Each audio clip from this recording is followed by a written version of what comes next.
아니 무슨 아도비고 아도겐이고 구독 해지하는데 무슨 절차가 도로라십니까 해서 빠져나가는 것보다 더 힘든 거예요. 요즘도 한국에서 이 말을 쓰는지 모르겠어요. 뭐 뽀샵한다 뽀샵한다 그런 말이 있잖아요. 뽀샵. 눈 사이즈 키우고 턱조가리 밀어놓고 여드름 자국 지우면은 이런 밑돌쇠의 척박한 상다구도 사람 구실 가능할 정도로 촉촉하게 보이도록 사진을 보정하는 거를 한국에서는 흔히 뽀샵이라고 이야기를 했었는데 지금은 이 단어를 쓰는지 모르겠습니다. 그리고 뽀샵의 어원이 사실 포토샵, 포토샵에서 왔지 않았겠습니까? 미국에서도 마찬가지예요. 미국에서는 Photoshop it, Photoshop them 이러면서 포토샵을 해, 포토샵으로 바꿔 이런 식으로 사진 보정의 대명사로 불리는 게 바로 포토샵입니다. 뭐 최근에서야 인스타그램이다, 틱톡이다 뭐 이런 거 등장하고 스마트폰에 자체적으로 필터 기능도 생기고 이러기 때문에 그리고 심지어 AI로 누구도 쉽게 이제 사진 보정이 가능해졌잖아요. 그렇기 때문에 뭐 누구나 이제는 쉽게 사기를 친다기보다는 이제 누구나 쉽게 외모를 샤방하게 바꿀 수 있었지만 예전에는요, 여러분들 온라인에서는 포토샵 잘하는 사람들이 얼짱이었어요. 그런데 이 포토샵을 만든 회사 아도비는요, 모방조차 불가능할 정도로 독보적이고 창의적인 제품을 만들어내면서 오랜 시간 가장 높은 곳에 있었지만 최근 낙하산도 없이 추락하고 있습니다. 그리고 이런 아도비의 추락에 미국 사람들은 축배를 들며 기뻐하고 있는 상황입니다. 도대체 아도비가 뭔 짓거리를 했길래 사람들이 쌍수를 들고 기뻐하고 있을까? 그래서 오늘은 독점을 빌미로 소비자를 대호구로 여기면 어떤 결과를 초래하게 되는지 보여주는 짜릿한 아도비의 추락 서사에 대해서 한번 말아드리겠습니다.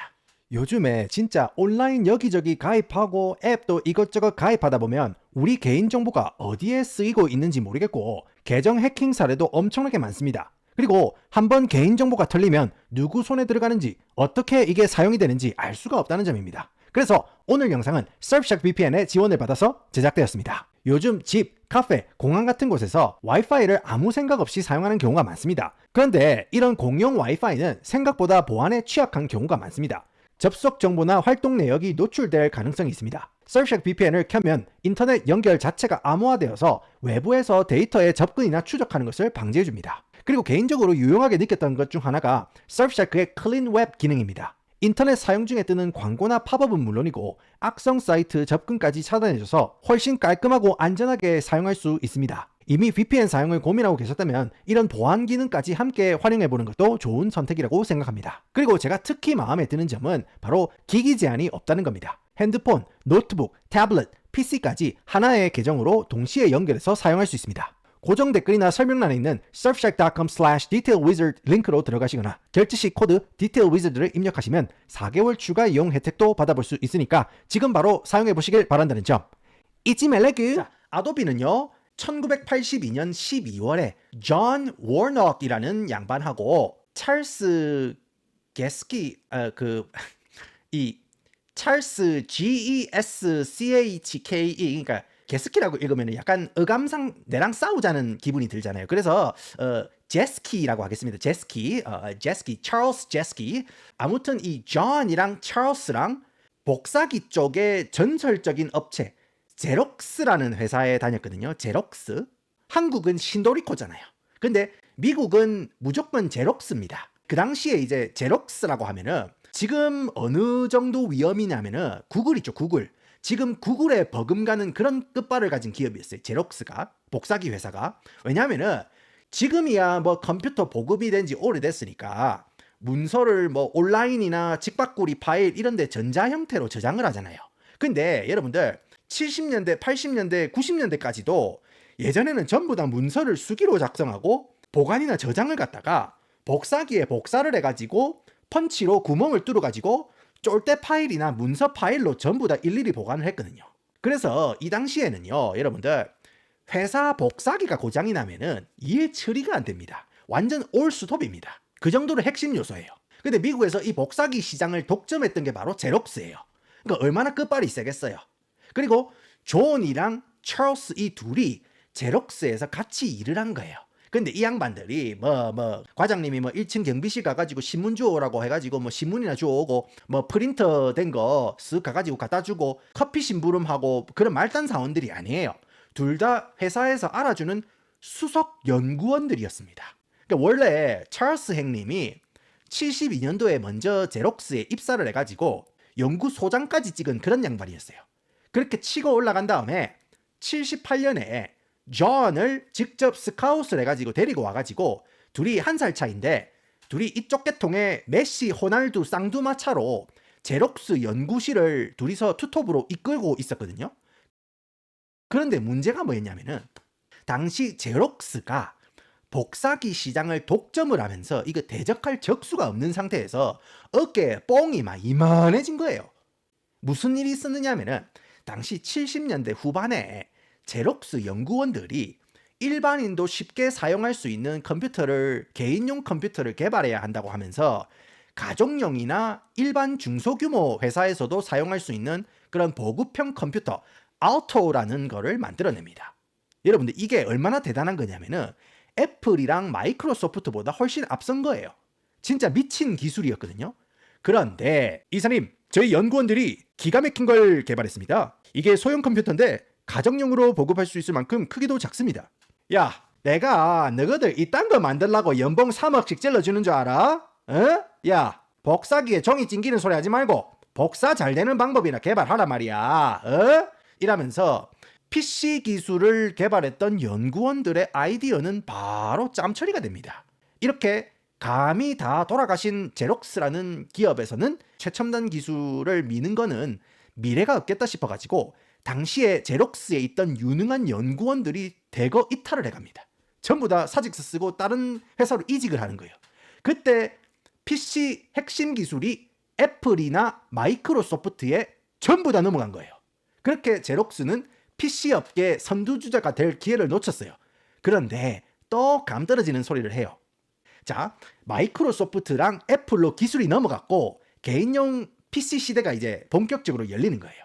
그리고 제록스 연구팀 존이랑 찰스가 이제 막 태동을 시작한 그런 개인용 컴퓨터 시장이 나중에 만약에 이제 커지고 이제 보급이 많이 되고 더 시장이 커지면은 분명히 사람들이 컴퓨터를 가지고 인쇄를 하고 싶을 건데 이거 인쇄할 수 있는 프린터를 개발해야 된다라는 생각이 든 거예요.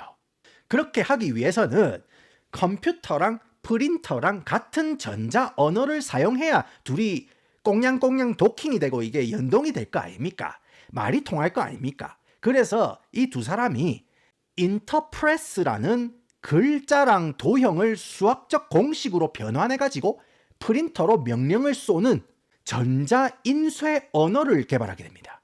그러니까 이게 시초가 돼가지고 나중에 컴퓨터 종류나 모니터나 프린터가 제각각 여러 개 다른 회사에서 각각 만들어도 결국 똑같은 이미지나 영상이 화면에 출력되는 것이 가능하게 된 게 바로 이 표준 언어 때문이었거든요. 근데 이거를 존이랑 찰스 두 사람이 만든 거예요. 이런 혁명적인 기술을 개발했는데 이 제록스라는 회사는 아니 내가 인터프레스인가 벤치프레스인가 내가 저쪽에 상부에 설명을 좀 해봤는데 결제 받고 예산 편성하고 하려면은 한 7년 정도 더 걸릴 것 같은데 그건 그렇고 복사기 용지 찡기는 거 그거 해결했어요. 이라고 앉아 있으니까 존이랑 찰스가 현타가 오지게 옵니다. 나는 더 큰 꿈을 펼치고 싶은데 컴퓨터를 개발하고 싶고 컴퓨터 언어를 개발하고 싶은데 이거는 사장이 복사기 용기 찡기는 거 해결하라고 앉아 있으니까 답답한 거예요. 그래서 존이랑 찰스가 현타가 오지게 옵니다. 근데 여러분들 제록스 입장에서 봤을 때 지금 굵직굵직한 굴지의 대기업들한테 한 대 몇백씩 하는 복사기 파는 게 중요하지 개인 컴퓨터 이런 거 개발해봤자 그거 얼마나 팔릴지도 모르고 거기에 신경 쓸 필요가 없다는 생각이었어요. 그런데 존이랑 찰스는 생각이 달랐습니다. 아니 조금 있으면은 마이크로소프트나 애플이 개인용 컴퓨터를 막 찍어낼 거고 분명히 인쇄에 대한 수요가 폭발할 건데 이 기술을 빨리 상용화를 시켜가지고 선점을 해야 이게 아다리가 딱딱 맞을 거 아닙니까? 그래서 이거 꼰대들 설득시키면서 민기적거릴 게 아니고 그냥 회사를 하나 차려야겠다는 각이 나온 거예요. 그래서 둘이 사표를 내고 회사를 때려치웁니다. 그래서 존 원옥 자택 차고에서 전설은 시작됩니다. 자, 이 두 사람은 아도비라는 회사를 창업을 합니다. 옛날에 기존의 제록스 그 복사기 회사에서 개발해낸 인터프레스를 개량하고 발전시켜가지고 포스트스크립트라는 혁신적인 기술을 개발하게 됩니다. 원래는 여러분들 컴퓨터에서 프린터로 인쇄물을 쏘잖아요. 그러면은 형체도 못 알아보게 흐리멍텅했다는 거예요. 그런데 포스트스크립트라는 언어를 사용해가지고 인쇄 명령을 쏘잖아요. 그러면은 이제는 프린트물이 칼이나 박보검처럼 아주 또렷하게 출력이 되는 거예요. 아유, 속이 엄청 시원한 거예요. 그리고 이 두 사람의 예상이 적중해요. 왜냐? 저쪽에 옆쪽 동네에 스티브 잡스라는 사장님 한 명이 있었는데 우리 스 사장님도 똑같은 생각을 한 거예요. 왜냐? 컴퓨터에서 내가 뭘 타자를 쳐가지고 뭘 했는데 이거를 프린트를 해야 돼. 근데 언어가 통일이 안 되니까 이거 영 개판인 거예요. 그런데 딱 타이밍 좋게 옆 동네에 아도비라는 회사 친구들이 포스트스크립트라는 기술을 개발했네? 스티브 잡스 사장님이 접선을 합니다. 이봐, 내 밑에서 일할 생각 없나? 물어본 거예요. 근데 이 둘은 대가리가 되고 싶었지 꼬리가 되기는 싫었던 거예요. 그래서 정중히 거절을 하는데 대신에 우리 스 사장님이 아도비 지분 19%를 사고 포스트스크립트를 사용할 수 있는 라이센스 계약을 체결하는 걸로 쇼부를 봅니다. 그러면서 1985년에 애플의 매cin토시 컴퓨터랑 아도비 포스트스크립트 시스템이 같이 탑재된 애플 레이저 라이터라는 프린터가 탄생이 됩니다. 이로써 개인이 전문가 수준의 인쇄물을 작업하고 프린트까지 할 수 있는 혁신적인 산업이 탄생된 거예요. 이렇게 포스트스크립트가 시장을 선점하면서 세계 인쇄업계의 표준이 됩니다. 그리고 당시에 이런 핵심적인 기술을 가진 거는 아도비밖에 없었어요. 그래서 독보적인 기업으로 성장합니다. 그런데 아도비는 여기서 안주하지 않았습니다. 계속 새로운 혁신을 고안합니다.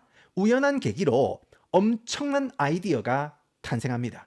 존 원옥 와이프 마바 원옥 언니가 굉장히 유능한 그래픽 디자이너였어요. 근데 예전에 그래픽 디자이너들은요, 전부 다 이런 그 자라든지 각도기다, 뭐 제도 샤프, 뭐 사인펜 들고 디자인을 다 손으로 일일이 다 했거든요. 그러니까 선 하나하나 일일이 긋고 틀리면 이거 다시 시작하는 거예요.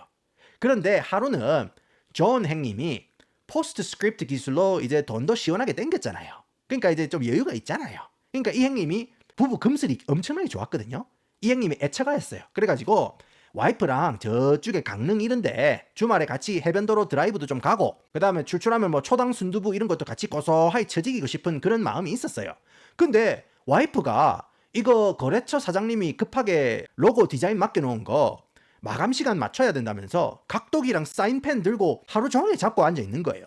그래서 이거는 뭐 말이 좋아서 디자이너지 완전 막노동이네 싶어가지고 존 원옥 행님이 이거 내가 만든 포스트 스크립트를 조금 활용하면은 이거 수학적 계산으로 선도 그리고 곡선도 이쁘게 이렇게 그릴 수 있겠는데 싶어가지고 본격적으로 로고나 포스터나 폰트를 만들 수 있는 프로그램을 직접 개발하기 시작합니다.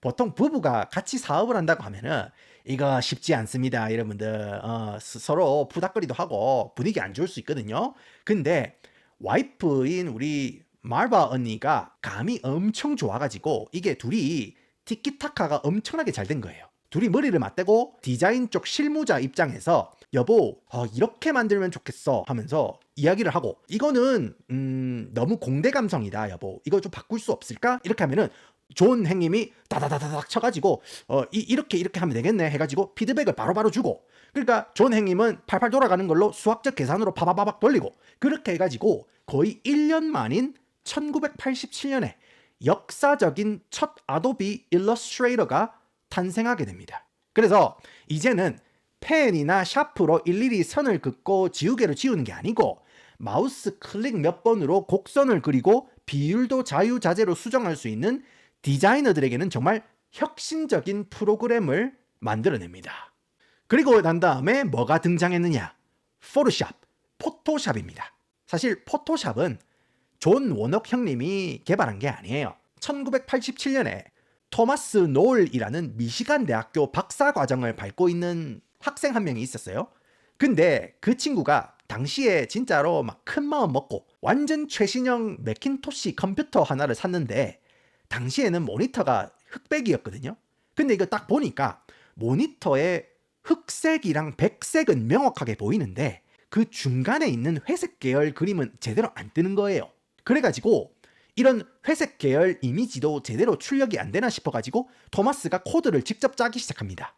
그리고 만드는 게 바로 디스플레이라는 일종의 매킨토시 확장팩이나 패치 같은 거를 직접 개발을 했어요. 그런데 토마스 친형이 대기업에 다녔어요. 대기업. 스타워즈 알죠? 여러분들 스타워즈 그죠? 스타워즈로 유명한 조지 루카스 감독이 설립한 ILM이라는 컴퓨터 그래픽 디자인 회사에서 친형이 일을 하고 있었어요. ILM 회사 같은 경우에는 조지 루카스 감독 이 회사 같은 경우에는 나중에 뭐 스타워즈라든지 주라기 공원 이거 시각 효과를 만드는 그런 엄청난 회사로 성장했거든요.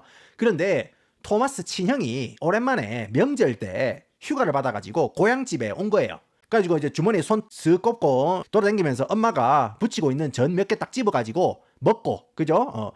동생 뭐 하나 싶어가지고 너구리 잡고 있나 해가지고 쓱 들어갔어요. 근데 동생이 주구장창 컴퓨터 앞에 앉아 있는 거예요. 그래가지고 마니 뭐하노 하면서 쓱 보니까 동생이 쓰는 컴퓨터 모니터에는 흰색 검은색뿐만 아니라 그 중간에 회색 계열 색깔도 또렷하게 보이는 거예요.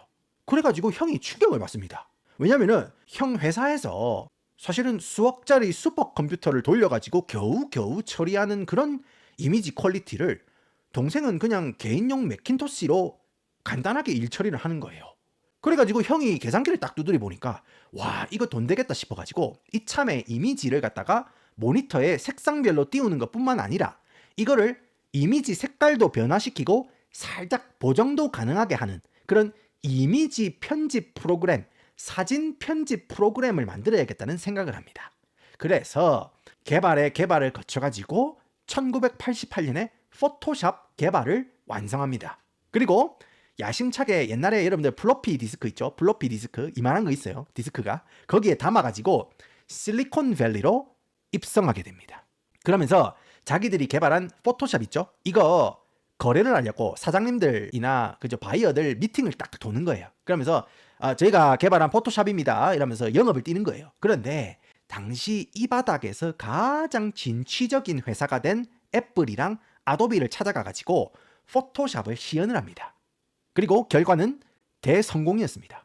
당시 일러스트레이터로 초대박을 쳤던 아도비 디렉터들이 포토샵을 딱 보고 이거는 우리랑 까라가 맞다. 이거는 우리랑 결이 맞다 싶어가지고 형제들한테 토마스랑 친형한테 포토샵 라이센스를 구매를 한 다음에 아도비 연구원들 몇 명 쫙쫙 붙여가지고 상용화 될 수 있게 다듬고 그래서 1990년에 아도비 포토샵을 공식적으로 출시하게 됩니다. 자, 그런 식으로 아도비는요 디자이너들이나 영상 제작자들 아니면은 회사원들 그러니까 이런 창작자들이 좀 더 효율적이고 창의적인 방법으로 작업물을 만들 수 있도록 혁신적인 프로그램들을 개발하고 또 다른 소자본 기업들이나 벤처 기업들이 아도비 색깔과 맞는 그런 어떤 프로그램들을 개발을 하면은 열린 마음으로 과감하게 인수합병을 감행하면서 창작 업계 종사자라면은 대체할 수 없는 엄청난 경쟁력을 구축합니다.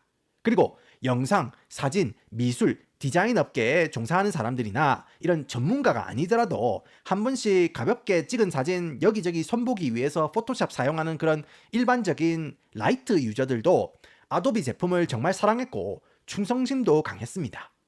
그런데 모든 것이 바뀌는 일이 일어납니다. 예전에 밤을 새어가면서 장시간 일일이 수작업으로 고생하는 사랑하는 와이프를 첫 고객으로 두고 열심히 프로그램을 개발했던 그러니까 고객을 사랑하고 고객을 위해서 프로그램을 개발했던 창업자 존 워녹이 2000년 12월에 CEO 자리에서 내려오고 후임들에게 자리를 넘겨줍니다. 그리고 아도비의 모든 것이 바뀌어버립니다.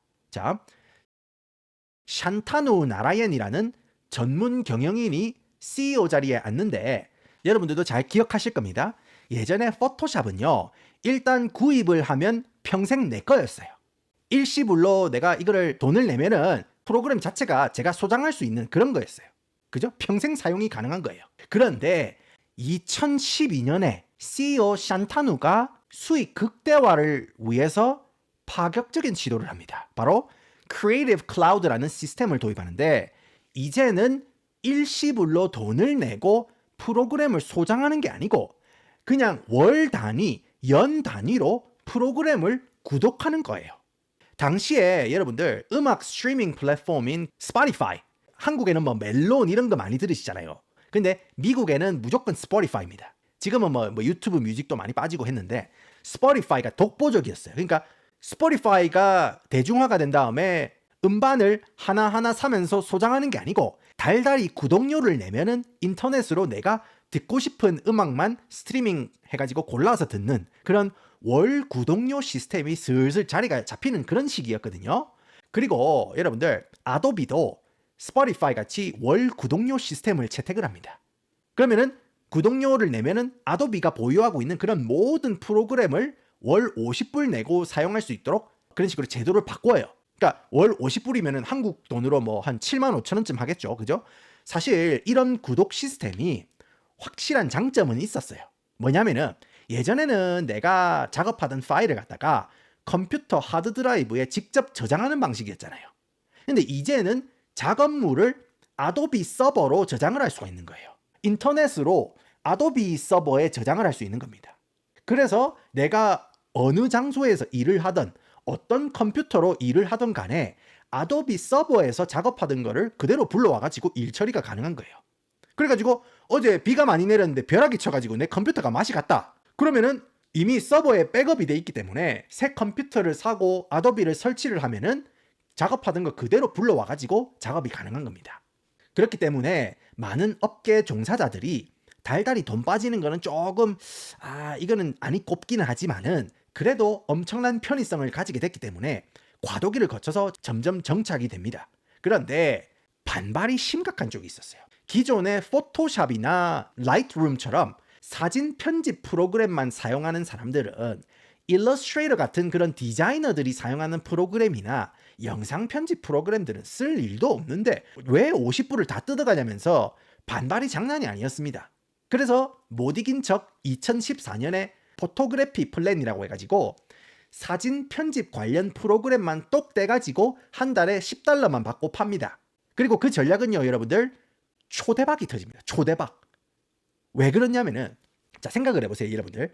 일반인들도 포토샵을 내가 자주 사용하지 않더라도 이거를 가입을 해두면은 왠지 모르게 한 번씩 쓸 일이 있을 것 같고 뭐 $10 정도면은 뭐 커피 한 잔 안 먹고 $10 정도 내면은 부담이 없지 싶어가지고 일반 대중 가입자들의 가입이 폭발적으로 늘어납니다. 그렇게 크고 작은 반발이 있었음에도 불구하고 아도비는 구독 시스템으로 매월 엄청난 매출액을 갱신하면서 떼돈을 벌어요. 그런데 아도비가 완전히 흑화하기 시작합니다. 왜냐? 이것들이 이상한 경고문을 보내기 시작해요. 뭔 경고문이냐? 2012년에 구독제를 시작하기 전에 이미 비용을 지불하고 영구적으로 아도비 제품을 쓰고 있었던 옛날 버전 소비자들이나 이용자가 있을 거 아닙니까? 근데 그 양반들도 옛날 버전 쓰는 사람들도 구독료를 내면은 이제 서버에서 연동이 되도록 이렇게 조치를 취해줬거든요. 그런데 갑자기 아도비가 소장 버전 소유 고객들한테 귀하는 9버전을 사용할 수 있는 라이센스가 없습니다. 서비스가 중단된 9버전을 계속 사용할 경우 제3자로부터 저작권 침해 소송을 당할 수 있는 위험이 있으니 주의하시기 바랍니다. 라고 협박성 편지를 보냅니다. 이메일을 보내요. 기존의 고객들이 한순간 죄인 취급받는 거예요. 뿐만 아닙니다. 여러분들 아도비는요. 이게 어떤 시스템이 있냐면은 7일이나 14일 동안 무료 체험을 제공을 합니다. 그런데 이 무료 14일 체험판이 끝나면은 자동적으로 월별 결제가 시작돼요. 그러니까 달달이 요금을 떼가는 거예요. 그런데 여기에 함정을 교묘하게 숨겨놓습니다. 자, 조그마한 글자로 연간 약정 계약을 숨겨놔가지고 만약에 내가 구독을 취소를 하고 싶다. 그러면은 남은 구독 기간 요금 50%를 위약금으로 털어놔요. 그러니까 내가 만약에 연 계약을 했는데 한 달 쓰고 난 다음에 내가 이걸 구독을 취소하고 싶다. 그러면은 11개월치 구독 요금 있죠? 그거의 50%를 위약금으로 털어간다는 거예요. 그래서 사람들이 월 90달러, 그러니까 뭡니까 한 14만 원 정도 됩니까? 한국 돈으로 14만 원 정도 매월 이용료를 쭉쭉 내다가 내가 이거 매달 14만 원 꼬라박게는 이거 솔직히 뽕을 못 뽑는 것 같아가지고 구독을 취소하고 싶잖아요. 그런데 갑자기 카드 고지서에 아도비가 위약금이랍시고 수백 달러를 뽑아간 거예요. 그리고 구독을 또 취소하는 것도 절차도 이거 의도적으로 엄청 힘들게 만들어 놓습니다. 아니 무슨 아도비고 아도겐이고 구독 해지하는데 무슨 절차가 도를 하십니까 해서 빠져나가는 것보다 더 힘든 거예요. 이게 구독을 취소를 하려면은 일단 웹사이트에 갑니다.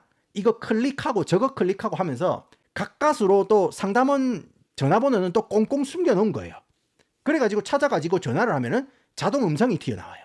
그것도 번호 또 눌러가면서 기다려가면서 또 상담원 연결하잖아요. 그러면은 지금은 대기자가 많습니다 하면서 또 사기치고 완전 고객들 꼭다리를 잡고 돌리는 거예요. 그렇게 아도비가 밉상 짓을 해도 사람들은 아도비를 쉽게 버릴 수가 없어요. 왜냐? 창작자들은요 생계를 위해서 이거를 쓸 수밖에 없습니다.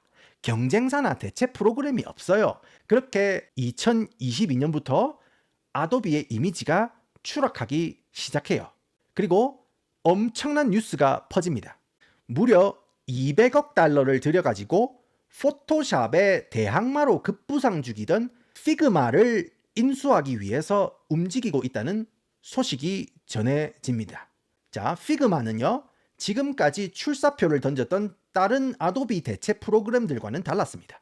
자, 이전의 대체 프로그램들은 특별하게 큰 장점이 없었어요. 그냥 원조 포토샵이나 뭐 일러스트레이터 이런 프로그램 흉내를 내는 아류자 개념이었다면은 피그마는 모든 작업이 온라인으로 이루어지고 실시간으로 다른 사람이랑 동시에 접속해가지고 협업도 가능하고 불필요한 기능들이 덕지덕지 붙어 있는 게 아니라 사용하기 간단하다는 그런 확실한 매력이 있었어요. 게다가 큰 장점이 뭐냐면은 피그마는 무료 요금제 서비스까지 제공을 한다는 겁니다. 이렇게 꽤 쓸만한 대항마가 등장한 그런 상황에서 매번 업계에 쓸만한 대체 프로그램이 등장할 때마다 아도비는요 돈을 풀어가지고 인수를 한 다음에 핵심 기술 몇 가지만 뽑아내고 아예 인수한 회사 부서 자체를 공중분해시켜 왔습니다. 그래서 이번에도 피그마 인수에 200억을 베팅을 한 거예요. 아도비 측에서. 그리고 포토샵 대체 프로그램을 손꼽아 기다리던 업계 종사자들은 실망스러운 소식을 듣게 됩니다. 자, 피그마가 사실 아도비의 베팅을 수락을 한 거예요. 인수 계약을 체결을 한 겁니다. 그러니까 피그마가 굴복을 했다고 할 수가 있겠죠. 그런데 이게 끝이 아닙니다, 여러분들. 자, 회사끼리는 쇼부를 봤다고 해도 정부에서 이게 독과점인지 아닌지 이거를 승인을 해줘야 됩니다. 이렇게 정부 승인 결과에 대해서 온 이목이 집중된 가운데 먼저 칼을 빼든 건 영국 정부였습니다. 아도비가 글로벌 기업이기 때문에 유럽에서 장사를 하려면은 EU나 영국 정부 승인을 받아야 됩니다. 그런데 영국 정부가 아도비의 피그마 인수는 경쟁 훼손이라고 입장 표명을 해요. 그리고 영국 정부가 총대 메고 입장을 발표하니까 유럽 전역에서 인수 불가 판정을 줄줄이 꺼내냅니다. 그래서 결국 등 떠밀기식으로 2023년 12월에 인수 계약을 철회합니다. 그런데 피그마 입장에서는 완전히 땡큐였어요. 왜냐? 이 양반들이 처음부터 인수가 안 될 건지 미리 예상을 하고 계약을 체결했는지는 모르겠지만은 인수 계약이 파기되면서 아도비는 피그마에 10억 달러 규모의 계약 취소 벌금을 지불했어요. 그리고 피그마는 이 계약 취소금을 받고 제품 개발에 박차를 가합니다. 이렇게 인수가 파토난 것도 아도비 입장에서는 기분 더럽잖아요. 그런데 또 하나의 날벼락이 떨어집니다. 2024년에 미국 법무부랑 연방거래위원회가 아도비 센터를 깝니다. 왜냐? 아도비가 피그마를 인수하려고 하면서 독과점 의혹이 불거졌던 거 플러스 지금까지 구독 약관에 이리저리 조항들을 숨겨가지고 소비자들을 괴롭혀왔던 게 한꺼번에 미국 정부 귀에 들어간 거예요.